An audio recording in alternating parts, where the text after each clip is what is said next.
Hello friends, स्वागत है आपका अपने YouTube channel star study classes में। मैं आप लोग को पिछले वीडियो में बताया था कि आज के दिन से ही मैं आप लोग के लिए बिहार बोर्ड का जो 2025 का एग्जाम होगा उसके लिए मैं आप लोग को पूरे सब्जेक्ट का ऑब्जेक्टिव और सब्जेक्टिव क्वेश्चन का प्रैक्टिस कराऊंगा और कॉन्सेप्ट के साथ हर एक क्वेश्चन को आपको बताऊंगा ताकि आप लोग को किसी भी प्रकार का समस्या पढ़ने में न हो। आई होप कि आप खूब दोगुनी मेहनत के साथ अच्छे से पढ़ेंगे और आप लोग जो टारगेट लेंगे टारगेट लेकर ही पढ़ेंगे और उस टारगेट को अचीव कराने में तो आप लोग की थोड़ी सी सहायता करूंगा।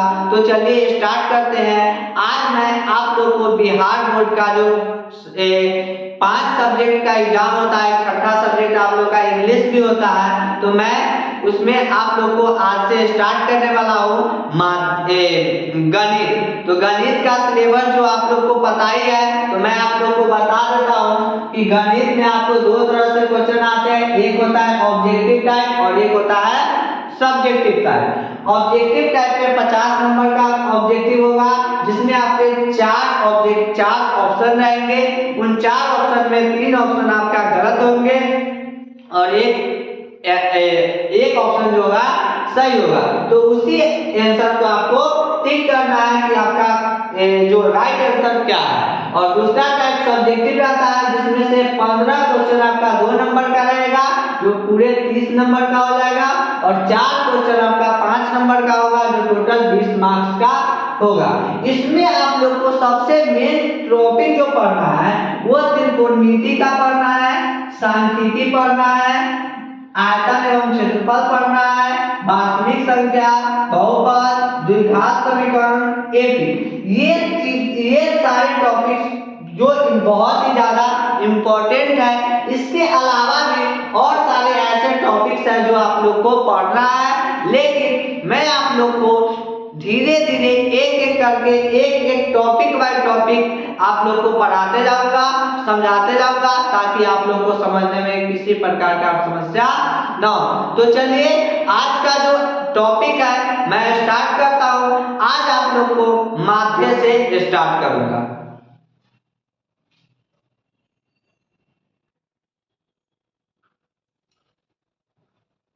तो अब मैं आप लोग को नया चैप्टर पढ़ाने जा रहा हूं जिसका नाम है सांख्यिकी। इस सांख्यिकी में आप लोग को माध्य के बारे में, माध्यिका के बारे में, बहुलक के बारे में, वर्ग चिन्ह के बारे में और परिसर के बारे में पढ़ना है। तो एक एक करके मैं आप लोग का सारे जो भी आप लोग का टॉपिक है वो धीरे धीरे डाउट को क्लियर करते रहूंगा और नियमित रूप से आप लोग के लिए जो भारतीय भवन का बुक है उसका जो भी क्वेश्चन होगा आप लोग को उसका सॉल्यूशन प्रोवाइड करा दूंगा। तो स्टार्ट करते हैं। आज का जो मेरा टॉपिक है भारतीय भवन का जो बुक माध्य है उसमें का जो भी क्वेश्चन होगा उसमें सॉल्व करा दूंगा। तो कुछ उसमें माध्यम के बारे में पहले जान लेते हैं। कुछ बेसिक चीजें हमें जानना बहुत जरूरी होता है। तो वो बेसिक चीजें अगर आप लोग को पता हो जाएगा तो कोई भी क्वेश्चन जो है आप लोग को बनाने के लिए आसानी हो जाएगा। तो माध्य का जो फॉर्मूला होता है सबसे पहले जानते हैं माध्य है क्या। तो एक तरह से हम बोलते हैं कि एक माध्य को इंग्लिश में मीन बोला जाता है। तो माध्य जो होता है एक एवरेज होता है। तो आप लोग एवरेज का फॉर्मूला जानते ही होंगे, वही होता है माध्य का। तो औसत माध्य बराबर होता है औसत माध्य बराबर होता है जो भी संख्या हमारा दिया रहेगा, जैसे कुल संख्या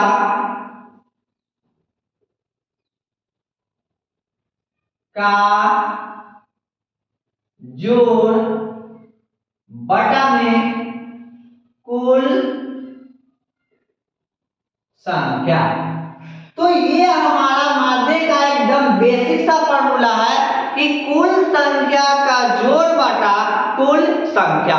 अर्थात हम जो भी चर मान हमें दिया रहेगा वो सारे चर मान को ऐड कर देंगे, जोड़ देंगे और बटा में जितना भी चर मान रहेगा उसको बट्टा में लिखकर डिवाइड करने के बाद हमारा औसत माध्य जो है आ जाएगा।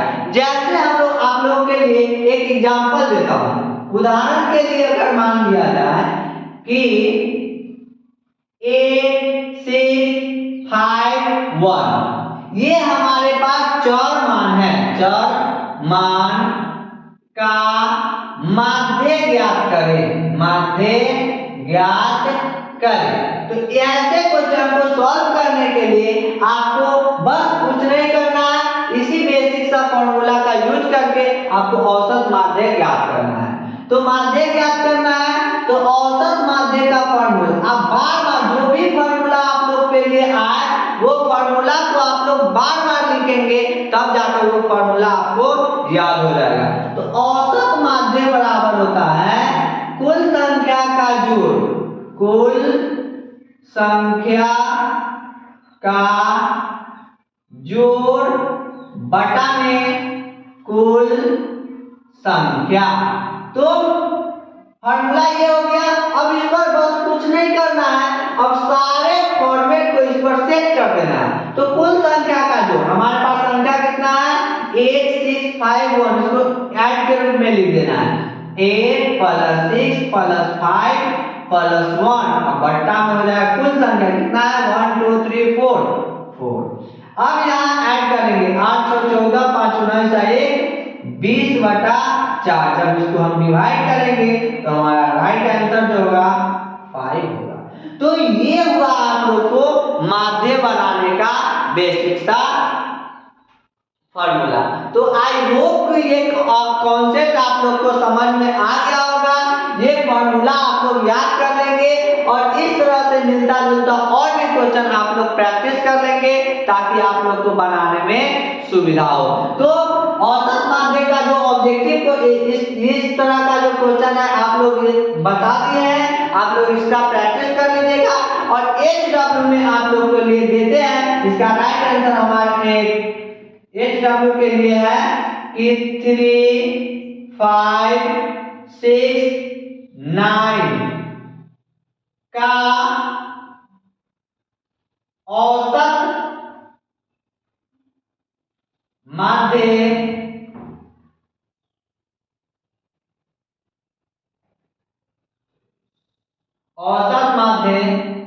ज्ञात करें।